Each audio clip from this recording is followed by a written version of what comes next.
আলাপচারিতার পর দীর্ঘ আলোচনার পর কিন্তু এই মিছিল শিলিগুড়ি ইয়ারভিউ মোড় থেকে বেরিয়ে গেছে, যা চলবে কমিশনারেট অফিস অব্দি। পুলিশের বক্তব্য যেহেতু যথাযথ কোনো পারমিশন ছিল না এই মিছিলের, তাই কিন্তু তারা যেতে দিতে চাইছিল না, কিন্তু এই মুহূর্তে মিছিল শুরু হয়ে গেছে এবং সরাসরি সেই চিত্র আমরা আপনাদের সামনে তুলে ধরছি।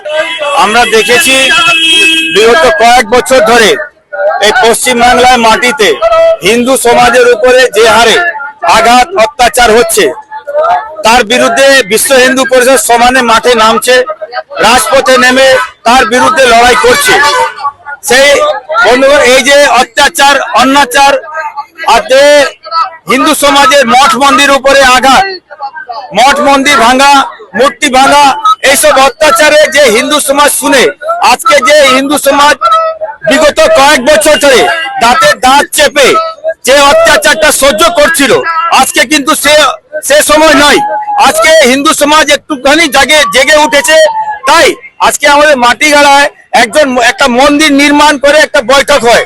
সে বৈঠকে যারা বিধর্মীরা, তাদের কিন্তু মন্দিরের সঙ্গে কোনো সম্পর্ক নেই।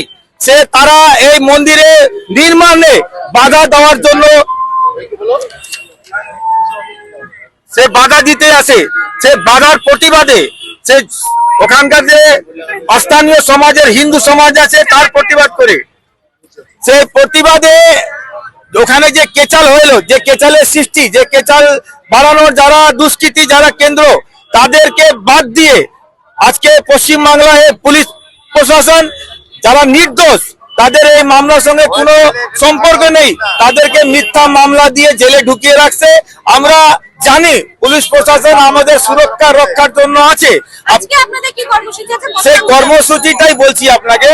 পুলিশ প্রশাসনের কাছে আমরা একটা ডেপুটেশন দিচ্ছি, তাদের মধ্যে আমরা অনুরোধ করা হচ্ছে যাদের আমরা বজরং দলের যে কার্যকর কর্মী আছে তাদের উপর যে মিথ্যা মামলা দেওয়া হয়েছে, সে মামলাটাকে সরিয়ে আমাদের খুব শীঘ্রই তাদেরকে ছাড় করা হোক।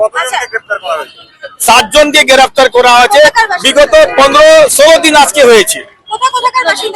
সব শিলিগুড়ি বাসিন্দা।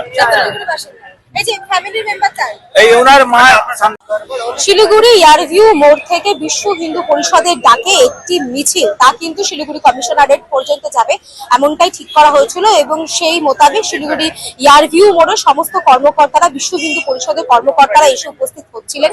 তারা এখানে স্লোগান দিচ্ছিলেন এবং কিন্তু তার আগে পুলিশের কর্মকর্তারা এখানে পৌঁছান এবং তারা কিন্তু আটকে দেয় এই মিছিলকে। এখনো পর্যন্ত আটকে দেওয়া হয়েছে এবং বিশ্ব হিন্দু পরিষদের কর্মকর্তাদের সঙ্গে প্রশাসনিক ব্যক্তিত্বদের কথা হচ্ছে এবং কোনোভাবেই যাতে এই মিছিল না এগোয় এমনটাই কিন্তু আলোচনা করা হচ্ছে। আপনাদের জানিয়ে রাখি, বজরং দলের কিছু সদস্যদের গ্রেপ্তার করা হয়েছে, আটক করা হয়েছে এবং তাদের দ্রুত ছাড়ার দাবি নিয়েই কিন্তু আজকের এই মিছিল ছিল এবং সরাসরি সেই চিত্র আমরা আপনাদের সামনে তুলে ধরছি। সঙ্গে রয়েছে একবার।